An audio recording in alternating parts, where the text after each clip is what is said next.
Yeah, మొత్తానికి red corridor Sheikh అవుతోంది sir. Red salutes చెప్పిన వాళ్ళందరూ ఇప్పుడు చనిపోతూ ఉన్నారు. మావోయిస్టులను పూర్తిగా తుదముట్టించడమే లక్ష్యంగా పెట్టుకుని అమిత్ షా ఒక యాక్షన్ ప్లాన్ చాలా స్పష్టంగా అమలు చేస్తూ ఉన్నారు. అండ్ నెక్స్ట్ ఇయర్ 2026 మార్చ్ 31కి అసలు మావోయిస్ట్ లేకుండా చేస్తామని ఆయన ప్రతినబూనారు. ఇప్పుడు కేంద్ర కమిటీకి సంబంధించి చాలా కీలకమైనటువంటి నాయకుడైనటువంటి నంబాల కేశవరావు అలియాస్ బసవరాజ్ బుధవారం జరిగిన ఎన్కౌంటర్ లో చనిపోయాడు. సో నిజానికి communist party of India Maoist ఏదైతే సిపిఐఎం మావోయిస్ట్ భావజాలాన్ని నడిపిస్తున్నటువంటి పీపుల్స్ వార్ అంటారా, జనశక్తి అంటారా, ఇప్పుడు మావోయిస్ట్ అంటారా, నక్సలైట్ అంటారా, రకరకాల పేర్లతోటి రకరకాల అంశాలతోటి గ్రూపులుగా విడబడి ఒకటే కాజ్ తోటి ఇంకో రాజ్యం కావాలని కొట్లాడుతున్నటువంటి వాళ్ళకి ఈ రోజు అయిపోయింది. ఇంకా వాళ్ళ లాస్ట్ స్టేజ్కి వచ్చారనుకోవచ్చా? సో ఇట్లా మావోయిస్ట్ ఇన్సర్జెన్సీలో ఇది ఒక టర్నింగ్ పాయింటేనా ఇప్పుడు నిన్న జరిగిన ఎన్కౌంటర్? సాయిగా దీన్ని మీరు కూడా ఇంటీరియర్ తెలంగాణ నుంచి వస్తారు. కరెక్ట్. నేను చదివింది ఉస్మానియా యూనివర్సిటీలో. మా ఇల్లు కూడా ఉస్మానియా యూనివర్సిటీ పక్కన ఉండే. I have seen George Reddy's dead body when he was killed. ఆ టైంలో స్కూల్లో ఉన్నాం, చిన్న very very junior that time. కానీ నెక్సలిజం అనే కాన్సెప్ట్ మన దగ్గర ఒక రొమాంటిసిజంతో స్టార్ట్ అయింది సాయి గారు. Perfect, correct sir. మీరు ఉస్మానియాలో చూడండి, అప్పుడు పీడిఎస్యు ఆర్ఎస్యు వీళ్ళందరూ ఉండే ఆ టైంలో.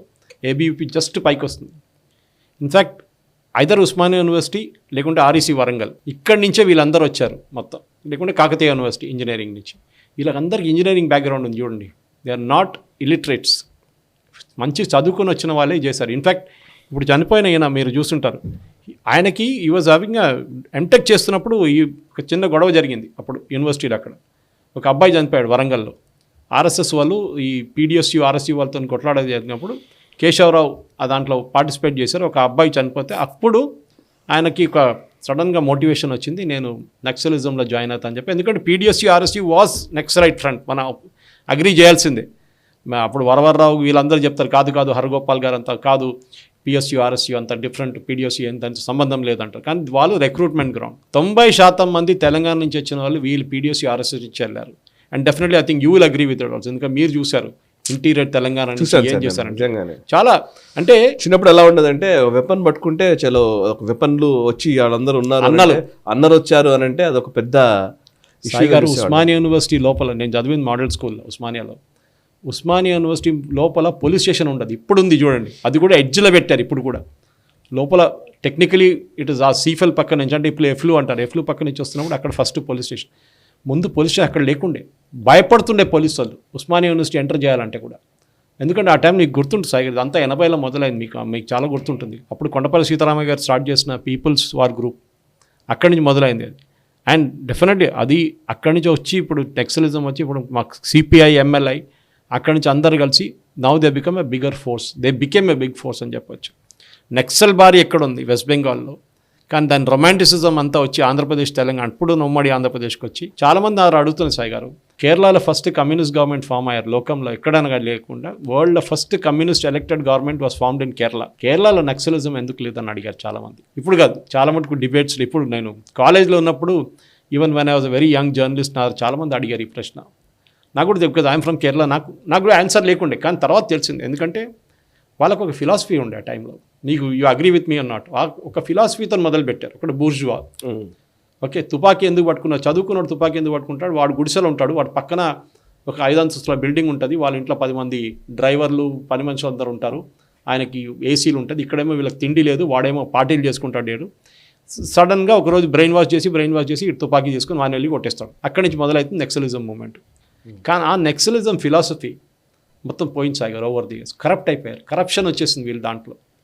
అది సీనియర్ లీడర్షిప్ కూడా చూడండి, వాళ్ళు కంట్రోల్ చేయలేకపోయారు. కానీ కొంతమంది హార్డ్ కోర్ లీడర్లు ఉన్నారు, అది మన టైంలో నెక్సలిజం స్టార్ట్ అయినప్పుడు ఉన్నారు. కానీ ఓవర్ ద ఇయర్స్ అది మన గణపతి కానివ్వండి, మిగతా వాళ్ళు కానివ్వండి, ఈవెన్ కొండపల్లి సీతారామ లాస్ట్లో ఆయనకు ఫ్రస్ట్రేషన్ వచ్చి ఆయన అసలు వద్దని చెప్పేసి వెళ్ళిపోయారు దీన్ని నెక్సలిజం మూవ్మెంట్ని. చాలామంది ఉన్నారు అట్లా. ఎందుకంటే బేసిక్ ఫిలాసఫీ పోయింది వాళ్ళది. డబ్బులు సంపాదించడం కోసం వచ్చేసారు చాలామంది, లగ్జరియస్ లైఫ్ లీడ్ చేయడానికి వచ్చేసారు. మీరు కోర్ ఫిలాసఫీ మర్చిపోయారు దానికి. ఎందుకంటే Naxalism as a philosophy, Che Guevara posters పెట్టుకుంటారు, వీళ్ళంతా చేస్తారు. కానీ ఆయన బొలివియా అడవిలో పోట్లాడారు అక్కడ. కానీ లాస్ట్ ఆయన ఏమైంది మనం చూసాం ఏమైంది అనేది. ఈ వాజ్ ఆల్సో ఫినిష్డ్ ఆఫ్. ఇప్పుడు చచ్చిపోయినట్లు ఆయన కూడా ఫినిష్ చేస్తారు. కానీ ఇప్పుడు జరుగుతున్న ఈ పర్టికులర్ ఆపరేషన్ సాయి గారు, అమిత్ షా గారు బ్రెయిన్ వేవ్ అంటే డౌటే లేదు. ఎందుకంటే ఫ్రీ హ్యాండ్ ఇచ్చారు. ఫస్ట్ ఆఫ్ ఆల్ మీరు చూసుంటారు భూపేష్ బగల్ ఉండేదాకా కాంగ్రెస్ ప్రభుత్వం ఛత్తీస్గఢ్లో ఉండేదాకా అక్కడ మావోయిస్టులు ఫ్రీగా తిరుగుతున్నారు ఆ టైంలో. దంతేవాడ కానీ బస్తర్ కానీ మిగతా అన్ని ఏరియాస్లో ఫ్రీ యాక్సెస్ అన్నమాట. మొన్న ఒక వీడియో చూస్తాను సాయి గారు 2 రోజుల ముందే, ఒక బస్సు ఈ బస్తర్ ఏరియా, నాకు ఎగ్జాక్ట్ ఏరియా గుర్తులేదు కానీ ఆ నక్సల్ బెల్ట్లోనే ఎక్కడో ఫస్ట్ టైం ఆ బస్సు ఒకటి వస్తుందండి. ఇండిపెండెన్స్ తర్వాత, స్వాతంత్రం వచ్చిన తర్వాత ఫస్ట్ టైం ఒక ఆర్టీసీ బస్ ఆ గ్రామానికి వచ్చిందంట. అప్పుడు ఆలోచించండి డెవలప్మెంట్ ఎక్కడ ఆగిపోయి ఉండే అని. నక్సల్ దీని మీద ఆడుకుంటారు, డెవలప్మెంట్ మీద. వాళ్ళంటారు మీ పిల్లలకి తినడానికి ఏం లేదు, తిండి లేదు, చూడండి వాళ్ళు అన్నీ తీసుకెళ్ళిపోతున్నారు గవర్నమెంట్. సో ఈ పేదోళ్ళు కూడా వీళ్ళకి సపోర్ట్ చేస్తారు. వాళ్ళకి బియ్యం కావాలన్నా, ఇంకేమైనా కావాలన్నా, పప్పు కావాలన్నా, మిరపకాయ కావాలన్నా అన్నీ ఇస్తారు వాళ్ళు అన్నలు వచ్చినప్పుడు. సో ఓవర్ ద ఇయర్స్ ఈ రొమాంటిసిజం పోయింది, దాంతోపాటు వీళ్ళ హార్డ్ కోర్ ఫిలాసఫీ కూడా పోయింది. తర్వాత వీళ్ళు జస్ట్ బ్లాక్మెయిల్ గ్యాంగ్, మైనింగ్ చేస్తున్న వాళ్ళ దగ్గర డబ్బులు గుంజుకుంటారు, కాంట్రాక్టర్ దగ్గర డబ్బులు గుంజుకుంటారు, అదే చేస్తారు వీళ్ళ ఫిలాసఫీ. చంద్రబాబు నాయుడు గారు మీద జరిగిన అలిపిరిలో జరిగిన, in fact this gentleman Basavaraj was involved in that, ఆయన ప్లానింగ్లో. సో ఈ యాక్షన్, అది కాకుండా సాయి గారు నాకు అదే చాలా ఆశ్చర్యం అనిపిస్తుంది. ఎంటైర్ మధ్యప్రదేశ్ కాంగ్రెస్ ఆ శుక్లా గ్యాంగ్ వీళ్ళందరినీ మొత్తం కొట్టిపడేస్తుంది ఇదే గ్యాంగ్ నక్సలైట్స్. కానీ సింపతి అంతా కాంగ్రెస్కి ఇప్పుడు కూడా నక్సలైట్స్ ఉంది. ఆలోచించండి.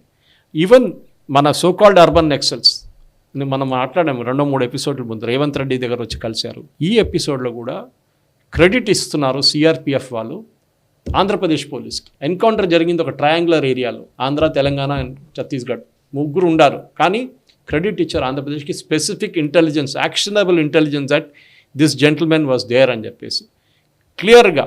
బసవరాజ్, ఆయన నిక్ నేమ్ బసవరాజ్ కదా, నామలకేశ్వరరావు, కానీ బసవరాజ్ అక్కడ ఉన్నారని చెప్పి క్లియర్గా ఆంధ్రప్రదేశ్ గవర్నమెంట్ ఒక ఇండికేషన్ ఇచ్చి 10,000 మంది ఫోర్సెస్, కోబ్రా కానివ్వండి, గ్రే హౌండ్స్ ఇటువైపు నుంచి వాళ్ళది డిఆర్జీ ఉంది వాళ్ళ యూనిట్, వాళ్ళందరూ కలిసి వచ్చి యాక్షన్ చేస్తారు. ఇవాళ కూడా as we recording this programme ఇంకా 6 మంది నెక్స్ట్ టైం చంపేస్తారని చెప్తున్నారు. రేపు ఏం జరుగుతుందో చెప్పలేము. కానీ వీళ్ళు ఎక్కడి నుంచి ఎక్కడికి వెళ్ళారు సాగర్. ఈవెన్ బసవరాజు ఎల్టీటీతో ట్రైనింగ్ తీసుకున్నారు. ఆలోచించండి, వీళ్ళకి బాగా సన్నిహిత సంబంధాలు ఉండే కదా. అదే.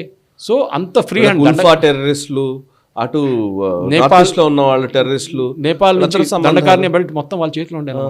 సో అండ్ ఈవెన్ కాశ్మీర్ ఇన్సర్జెన్సీని కూడా సపోర్ట్ చేశారు కదా మావోయిస్టులు. అదే. సో వీళ్ళు ఏమైపోయారంటే వాళ్ళ బేసిక్ ఫిలాసఫీ నుంచి మారిపోయారు. మీకు కూడా గుర్తుంటుంది, మీరు చెప్పినట్లు ఆ టైంలో మేము కూడా ఉస్మాన్ చదువుతున్నప్పుడు అప్పుడు ఏబీవీపీ అంతా జస్ట్ కమింగ్ అప్ చిన్నగా అన్నమాట. మన ఇప్పుడున్న ఎమ్మెల్సీ, ఎక్స్ఎమ్మెల్సీ రామచంద్రరావు గారు, ఆయన మీద నక్సల్స్ కాల్పి ట్రై చేశారు ఒకసారి. మురళీధర్ రావు గారి మీద. సో వీళ్ళందరూ ఆ టైంలో స్టూడెంట్స్ యూనియన్లో ఉన్న ఏబీవీపీ నుంచి వచ్చిన వాళ్ళు వీళ్ళందరూ. So ABVP was the threat to BDSU and RSU.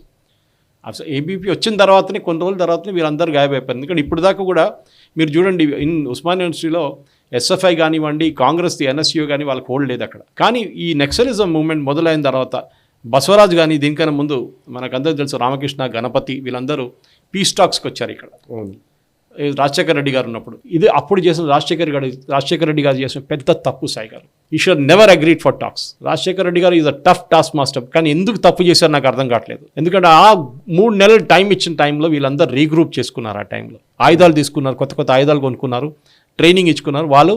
దాని తర్వాత రామకృష్ణ గాయమైపోయారు, మిగతా లీడర్లు ఎక్కడ వెళ్ళారో తెలియదు. మొత్తం మన నల్లమల వైపు వెళ్ళి అక్కడి నుంచి దే హావ్ డిసపియర్డ్. ఈ బసవరాజు కూడా దొరకడం ఏంటి సాయి గారు, ఎన్ని సంవత్సరాలు, 55 సంవత్సరాలు ఎంత అయింది. ఆయన ఇంజనీరింగ్ కాలేజ్ బయటకు వచ్చిన తర్వాత 50 సంవత్సరాల తర్వాత దొరికింది. ఇప్పుడు 10 కోట్లు అంట ఆయన మీద ఉన్న రివార్డ్. ఆలోచించండి. సో అంతా ఇప్పుడే నేను చూస్తున్నాను సార్, సిపిఎం నుంచి ఒక ఖండన వచ్చింది. వీళ్ళు ఏం చెప్తున్నారంటే, మేము చర్చలకు రావాలని ఎన్నోసార్లు విజ్ఞప్తి చేస్తున్నాము ఛత్తీస్గఢ్ ప్రభుత్వాన్ని, అటు కేంద్ర ప్రభుత్వాన్ని, కానీ వాళ్ళు మాత్రం సస్యమీర అంటున్నారు. చర్చలకు ముందుకు రాకుండా నిర్మూలన అనే అమానవీయ విధానాన్ని కేంద్రం అవలంబిస్తోంది. ఇది చాలా దారుణం, అమానవీయ విధానం అని. సాయి గారు నేను అదే అడుగుతున్నాను, వీళ్ళు బ్యాక్ ఫుట్ లో ఉన్నప్పుడు టాక్స్ అంటే అండ్ ఇలాంటి చర్యలు ప్రజాస్వామ్యానికి విరుద్ధం అని చెప్తున్నారు. సిఆర్పిఎఫ్ పర్సన్ చంపిన దాంట్లో ఇతను కూడా కేశవరాజు, ఈయన కూడా బసవరాజు కూడా బిగ్ రోల్స్ ఉండే సాయి గారు. మిలిటరీ కమాండర్ ఉండే. అప్పుడు టాక్స్ అప్పుడు మీకు గుర్తు రాలేదా టాక్స్ గురించి? ఇప్పుడే గుర్తొచ్చిందా టాక్స్ అనేది? మీ బ్యాక్ ఫుట్ ఉన్నప్పుడు మీకు సడన్గా టాక్స్ గుర్తొస్తుంది మీకు. ఇది వీళ్ళ ప్రాబ్లం సాయి గారు, స్పెసిఫిక్ ప్రాబ్లం వీళ్ళది. వీళ్ళు ఎప్పుడు బ్యాక్ ఫుట్కి వెళ్తారు, అప్పుడు మన దగ్గర ఉన్న అర్బన్ నక్సల్స్ అందరు బయటకు వస్తారు. ప్రొఫెసర్ హర్గోపాల్ నుంచి ఇప్పుడు వరవరరావు లేరు ఇప్పుడు, కానీ మిగతా అందరు వచ్చేస్తారు. టాక్స్ చేయాలంటే ఏం లేదు సార్, అన్నీ అక్కడ వదిలేసి వచ్చి సరెండర్ అయిపో. గవర్నమెంట్ ఉన్నాయి వాళ్ళ మూమెంట్, ఆ టైం, ఆ 3 నెలలు 2 నెలలు అయిపోయింది అంతే. ఇంకా వెపన్ని చేతిలో పెట్టుకుని నాతో చర్చించాలి అని అంటే ఇట్ నాట్ హ్యాపెన్. అది ఇప్పుడు కూడా అదే రాజశేఖర రెడ్డి గారు ప్రపోజ్ చేసినప్పుడు అదే జరిగింది ప్రాబ్లం. అప్పుడు కూడా ఆయనకి చాలామంది పోలీసులు ఇంటెలిజెన్స్ కూడా వాళ్ళకి వార్నింగ్ ఇచ్చారు రాజశేఖర రెడ్డి గారు, సార్ చేయకండి, వీళ్ళు మిస్యూజ్ చేస్తారు, వీళ్ళు ఏం ఓన్లీ ఆ టాక్స్, ఎందుకంటే వాళ్ళ మీద ఉన్న ప్రెషర్ తగ్గించడానికి. ఇప్పుడు ఆ కార్యకర్త ఆ హిల్స్ దగ్గర ఛత్తీస్గఢ్ దగ్గర జరిగిన ఎన్కౌంటర్లో ఒక టైంలో 25,000 మంది సెక్యూరిటీ ఫోర్సెస్ ఉన్నారు. కోబ్రా నుంచి, సిఆర్పిఎఫ్ నుంచి, ఛత్తీస్గఢ్, మధ్యప్రదేశ్, ఆంధ్రప్రదేశ్, తెలంగాణ వీళ్ళందరూ సరౌండ్ చేసుకున్నారు. కానీ అక్కడి నుంచి మొదలైన బ్యాటిల్ నిన్న ఒక ఫెనాల్టీకి వచ్చింది. కానీ ఈ నక్సలిజం మూవ్మెంట్లో ఎప్పుడు ఒక లీడర్షిప్ వ్యాక్యూమ్ ఉండకూడదు సాయి గారు. వీళ్ళు ఇమీడియట్ రీప్లేస్ చేశారు హమాస్ లాగా, ఒకరు పోతే ఒకరు వస్తారు. ఇప్పుడు మాటలు ఏంటంటే ఏం జరగవచ్చు, దీని తర్వాత వీళ్ళు లీడర్షిప్లో ఎవరు రాదు. ఎందుకంటే ఒక టైంలో Ganapathy had a complete stranglehold. ఇప్పుడు గణపతి గారు ఓల్డ్ ఏజ్ అయిన తర్వాత ఆయన రిటైర్ అయిపోయారని చెప్తున్నా, కానీ ఉన్నారో లేదో తెలియదు. రామకృష్ణ ఎక్కడ వెళ్ళారో తెలియదు, ఎవరికి తెలియదు. బహుశా మన పోలీస్ ఫోర్సెస్ తెలిసి ఉంటుంది వాళ్ళు ఎక్కడ ఉన్నారనేది. కానీ వస్తున్న దాంట్లో 2-3 పేర్లు వస్తున్నాయి సాయి గారు. ఒకటి మల్లోజుల వేణుగోపాల్ అని చెప్పి alias Sonu, and Tippiri Tirupati alias Devji. వీళ్ళిద్దరు పాలిట్ బ్యూరో మెంబర్స్. పాసిబ్లీ వీళ్ళు they might replace Basavaraj post అన్నమాట. వేణుగోపాల్ అమ్మ 69 సంవత్సరాల age, Brahmin from Telangana, season strategist అయినా, బీకామ్ చేశారు ఆయన, పార్టీ స్పోక్స్ పర్సన్ ఉండే ఒక టైంలో, కానీ మిలిటరీ ఎక్స్పీరియన్స్ ఎక్కువ లేదు. So that is where the problem రావచ్చు. కానీ తిరుపతి 60 సంవత్సరాలు, age is on is side, Madiga community నుంచి తెలంగాణలో, అండ్ సెంట్రల్ మిలిటరీ కమిషన్లో ఉన్నారు. సో ఎక్స్పీరియన్స్ వైజ్ చూస్తే స్పోక్స్ పర్సన్ కన్నా మిలిటరీ కమాండ్ ఉన్న వాళ్ళే యూజువలీ టేక్ ఓవర్ చేస్తారు. సో తిరుపతి రైస్ చాలా ఫాస్ట్గా జరిగింది ఆర్గనైజేషన్లో. బహుశా రీప్లేస్మెంట్ ఆటోమేటిక్లీ అయి ఉంటుంది ఇప్పుడు దాకా. ఒకసారి వాళ్ళ పాలిట్ బ్యూరో మీట్ అయితే డెఫినెట్లీ ఉంటుంది. కానీ ఈ మాదిగ కమ్యూనిటీ వస్తే ఇప్పుడు ఏమవుతుందంటే బ్రాహ్మిన్ కమ్యూనిటీ హోల్డ్ ఉండే నక్సలిజం మూవ్మెంట్లో అని చెప్పి, ఎందుకంటే మిగతా అందరూ most of the Naxal leaders Telangana నుంచి సాయి గారు, ఉమ్మడి ఆంధ్రప్రదేశ్లో తెలంగాణ నుంచి. ఇప్పుడు బసవరాజ్ శ్రీకాకుళం నుంచి వచ్చారు, కానీ చదివిందంతా తెలంగాణలో. సో డెఫినెట్గా ఈ ప్రెషర్ ఇప్పుడు ఈ క్యాస్ట్ డైవర్సిటీ తీసుకురావడానికి బహుశా నేను చెప్పినట్లు తిప్పిరి తిరుపతి ఆయన్ని usually he might become the general secretary of this organisation. అది డెఫినెట్గా జరగవచ్చు. కానీ దీనికన్నా ముందు ఏం జరుగుతుందో, దీని తర్వాత ఏం జరుగుతుందో చెప్పలేము. ఎందుకంటే Basavaraj was a brilliant military strategist అని పోలీసు వాళ్ళు చెప్తున్నారు. ఆలిపిరి ఒక ప్లానింగ్లోనే మీరు ఆలోచించండి, మన అందరూ ఆ రోజు షాక్ అయ్యాం చూసి, ఎట్లా ప్లాన్ చేశారు. ఇంత సెక్యూరిటీ ఉన్న మనిషి చంద్రబాబు నాయుడు మీద లక్కీలీ ఆయన ఎస్కేప్ అయ్యారు. ఎట్లా క్లేమోర్ మెయిన్స్ పెట్టి మిగతా మైండ్స్ యూజ్ చేసి ఎట్లా అటాక్ చేశారని చాలా. అండ్ డెఫినెట్లీ ఇప్పుడు మనం మాట్లాడుతున్న దాని ప్రకారం గణపతి డిస్కనెక్టెడ్ ఉన్నారు ఆర్గనైజేషన్స్ కంప్లీట్గా. దాని తర్వాత రామచందర్ రెడ్డి కానీ, మిసిరి బెహ్రా, పోతుల కల్పన, వీళ్ళందరూ సెక్యూరిటీ ఏజెన్సీస్ నిఘాలో ఉన్నారు. కానీ చాలామంది ఇప్పుడు రిటైర్ అయిపోయారని చెప్తున్నారు. ఎక్కడో పాసిబ్లీ నేపాల్లో ఉండొచ్చు, ఎక్కడైనా ఉండొచ్చు, వీళ్ళు చెప్పలేము మనం అన్నమాట. సో డెఫినెట్గా నిన్న జరిగిన encounter, as we record this programme, ఒక big advantage for Amit Shah గారు.